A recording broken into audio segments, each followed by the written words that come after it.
তাহলে কি শেখ মুজিব কোনো শয়তান ছিল? আমরা কি বলতে পারি না শেখ মুজিব স্বাধীনতার ঘোষণা দেন? প্রমাণের ভিত্তিতে শেখ মুজিব স্বাধীনতার ঘোষণা বলতে গেলে হয়তো জানিনি। তিনি তো বক্তৃতা শেষ করেছিলেন যে জয় বাংলা জয় পাকিস্তান বলে। আমরা কি এখন এটাও বলতে পারি না যে শেখ মুজিব যে এসে প্রধানমন্ত্রী হয়ে গেলেন উনি একজন অবৈধ প্রধানমন্ত্রী ছিলেন? পত্রপত্রিকায় দেখলাম যে শেখ মুজিব সম্পর্কে কোনো বক্তব্য বা সমালোচনা করা যাবে না। বাংলাদেশের রাজনীতিতে দীর্ঘদিন ধরে শেখ মুজিবুর রহমান ও মুক্তিযুদ্ধে তার অবদানকে ঘিরে একটি শক্তিশালী রাজনৈতিক বর্ণনা তৈরি হয়েছে। সেই সাথে সংঘবদ্ধ মিডিয়ার প্রচার ও গৃহপালিত বুদ্ধিজীবী সমাজ দিয়ে বিষয়টিকে এমন জায়গায় নিয়ে যাওয়া হয়েছে যে এ যেন সকল অপরাধের দায়মোচনের রুমাল, 7 খুন মাফের বন্দোবস্ত।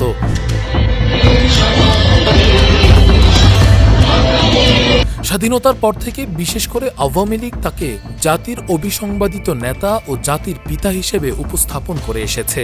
দীর্ঘ সময় ধরে এই বর্ণনা ও চর্চাকে অনেকটা জবরদস্তিভাবে গ্রহণ করার একটি সংস্কৃতিও তৈরি হয়। মুক্তিযুদ্ধের ইতিহাসকে অনেকটা সংকীর্ণ করে বাকিদের গৌরবকে নাই করে দিয়ে শুধু একজন ব্যক্তিকেন্দ্রিক স্বাধীনতা যুদ্ধকে উপস্থাপন করার পেছনে রহস্য সবার কাছে ছিল স্পষ্ট। বঙ্গবন্ধু নামে শত শত প্রকল্প, দুর্নীতি আর মুক্তিযুদ্ধকে নিজেদের একক সম্পত্তি দাবি করে স্বার্থসিদ্ধির উপায় হিসেবে নেয়ার আপ্রাণ চেষ্টা। এদেশে এখনও অভুক্ত মানুষ রাস্তায় ঘুমায়, সেখানে শুধুমাত্র শেখ মুজিবের ভাস্কর্য বানাতেই রাষ্ট্রের খরচ করা হয়েছিল প্রায় 4,000 কোটি টাকা। সেই সাথে 2 বছর নাগাদ টানা মুজিববর্ষ পালন যেন ব্যক্তি পূজার সংস্কৃতি এনে দিয়েছিল এই দেশে। পাঠ্যপুস্তক, তোরণ, নামফলক, এমনকি টাকা, কোথায় নেই শেখ মুজিবের মুখ। কিন্তু সবাই যখন সবকিছুকে নিয়ম হিসেবে মেনে নিয়েছিল, তখন একজন শ্রোতার বিপরীতে গিয়ে আওয়াজ তুলেছিলেন, দাসের শৃঙ্খল ভেঙে এক প্রকার চ্যালেঞ্জ ছুড়ে দেন।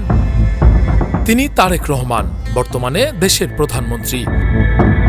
2014 সালের দিকে লন্ডনে অবস্থানকালে সময়ে তার কয়েকটি বক্তব্যের মাধ্যমে তিনি প্রচলিত রাজনৈতিক বর্ণনাকে সরাসরি চ্যালেঞ্জ করেন। দুইটা স্বাধীনতা তিনি এনে দিলেন, প্রথম পাকিস্তান, এরপরে বাংলা। এখানে শেখ হাসিনা বলছে যে পাকিস্তান স্বাধীন করেছিল শেখ মুজিব, রাইট? পাকিস্তান ব্রিটিশদের কাছ থেকে যখন পাকিস্তান স্বাধীন করতে চেয়েছিল যেসব রাজনৈতিক নেতৃবৃন্দ, তারা কি স্লোগান দিত আপনারা কি জানেন? কেউ একটা উর্দুতে স্লোগান দিত, লড়কে লেঙ্গে পাকিস্তান। তার মানে শেখ মুজিবের মুখে স্লোগান ছিল, হাসিনার কথা অনুযায়ী, যে শেখ মুজিব স্লোগান দিয়েছিল লড়কে লেঙ্গে Pakistan, right? Right, thank you. আবাসনে আস্থার আদর্শ, নতুন ধরা, নতুন প্রজন্মের নতুন পৃথিবী। তার বক্তব্যগুলো বাংলাদেশের রাজনীতিতে তখন বড় ধরনের আলোচনার জন্ম দেয়। অনেকেই সেটাকে আত্মঘাতী মনে করেন, কারণ এই ট্যাবু ভাঙা অসম্ভবই মনে করেছিলেন কেউ কেউ। হ্যাঁ, আমরা দেশের ঐক্যের স্বার্থে শহীদ জিয়া বা বিদেশমন্ত্রী বেগম খালেদা জিয়া অন্য দলের কিছু ব্যক্তিবর্গকে ক্যাবিনেটে নিয়েছিলেন, মন্ত্রিসভায় সদস্য হিসেবে নিয়েছিলেন। তাদের কারো বিরুদ্ধে শেখ মুজিবের সময় বা শেখ হাসিনার অন্য শাসনামলেও তাদের কারোর বিরুদ্ধে শেখ মুজিবের সময় অফিসিয়ালি রাজাকারের আইনে বিচার হয়নি, তারা জেলও খাটেনি, কোনো কিছু হয় নাই। তাহলে কি দাঁড়ালো? রাজাকারের গাড়িতে যদি জাতীয় পতাকা দিতে হয়, এইটা সবচেয়ে প্রথম শেখ হাসিনা করেছে, শহীদ জিয়াও করেননি, দেশনেত্রী বেগম খালেদা জিয়াও করেননি, বিএনপি করার প্রশ্নই আসে। 2014 সালে লন্ডনে আয়োজিত কয়েকটি রাজনৈতিক আলোচনা সভায় তারেক রহমান বলেন, বাংলাদেশের ইতিহাস নিয়ে একপাক্ষিক বর্ণনা তৈরি হয়েছে এবং ইতিহাসের ব্যক্তিত্বদের নিয়ে আলোচনা বা সমালোচনা করার সুযোগ থাকা উচিত। তিনি দাবি করেন, শেখ মুজিবও একজন রাজনৈতিক নেতা ছিলেন এবং তার রাজনৈতিক কর্মকাণ্ডের সমালোচনা হওয়া অস্বাভাবিক নয়। এখন আমার প্রশ্ন, শেখ মুজিব কি কোনো ফেরেশতা ছিল? শেখ মুজিব ফেরেশতাও না, শেখ মুজিব শয়তানও না। শেখ মুজিব ছিল একজন মানুষ, একজন রাজনৈতিক নেতাও সে ছিল। একজন রাজনৈতিক নেতা হিসেবে কিসের জন্য তার সমালোচনা করা যাবে না? একটি আলোচনায় তিনি স্বাধীনতার পর শেখ মুজিব পাকিস্তানি পাসপোর্ট নিয়ে দেশে ফেরার বিষয়টি তুলে ধরে বলেন, ইতিহাসের এই দিকগুলো নিয়েও আলোচনা হওয়া দরকার।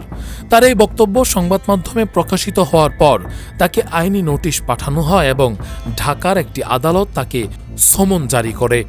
গত কিছুদিন যাবৎ যে আমি বক্তব্য রাখছি, এই বক্তব্য রাখার ফলে দেখলাম বেশ কিছু লোক আমার সমালোচনা করেছে, সমালোচনা করতেই পারে, কিন্তু তাদের মূল বক্তব্য কি সমালোচনা, যে শেখ মুজিব সম্পর্কে কোনো সমালোচনা করা যাবে না। একই সময়ে লন্ডনে বিজয় দিবস উপলক্ষে একটি অনুষ্ঠানে তারেক রহমান শেখ মুজিবকে পাক বন্ধু এবং রাজাকার বলে উল্লেখ করেছেন বলে বিভিন্ন সংবাদ মাধ্যমে খবর প্রকাশিত হয়। আওয়ামী লীগ তো তারা নিজেরা দাবি করে যে তারা মুক্তিযুদ্ধের সপক্ষের দল, তাই বলে না? আচ্ছা, এই দলকে কি করলো শেখ মুজিব? ব্যান করে দিল।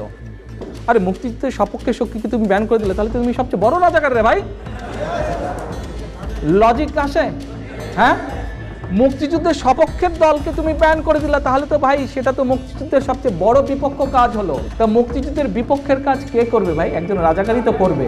এই বক্তব্য প্রকাশের পর তৎকালীন ক্ষমতাসীন দল আওয়ামী লীগ ও তাদের সহযোগী সংগঠনগুলো এই বক্তব্যের তীব্র নিন্দা জানায় এবং তার বিরুদ্ধে আইনি ব্যবস্থা নেওয়ার দাবি তোলে। এরপর বাংলাদেশের বিভিন্ন জেলায় তারেক রহমানের বিরুদ্ধে একাধিক মামলা দায়ের করা হয়। শুরু হয় মিডিয়ার দুঃখগাথা কলাম। এই সমালোচনা পাপযোগ্য বলে সম্বোধন করা হয়। এসব মামলার মধ্যে রাষ্ট্রদ্রোহ, মানহানি ও অন্যান্য অভিযোগ অন্তর্ভুক্ত ছিল।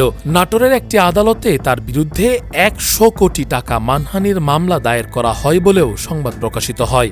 বছরের পর বছর বিচারিক প্রক্রিয়া চলার পর কয়েকটি মামলায় তারেক রহমান খালাস পান। বিভিন্ন আদালত প্রমাণের অভাব বা আইনি জটিলতার কারণে কিছু অভিযোগ থেকে তাকে অব্যাহতি দেয়। সর্বশেষ 2021 সালের 4 ফেব্রুয়ারি শুধুমাত্র শেখ মুজিবুর রহমানের বিরুদ্ধে এই সমালোচনার দায়ে তাকে 2 বছরের কারাদণ্ড দেয় আদালত। হাসিনার পতনের পর স্বভাবতই মানুষের ক্ষোভের মাধ্যমে স্পষ্ট হয়ে গিয়েছিল যে চাপিয়ে দেয়া কিছু এ জাতি গ্রহণ করতে পারে না। এরা স্বাধীন চেতা, তাই মুজিবীয় পূজার বিরুদ্ধে ত্যক্ত বিরক্ত মানুষ তখন তাদের তীব্র প্রতিক্রিয়া জানিয়েছেন।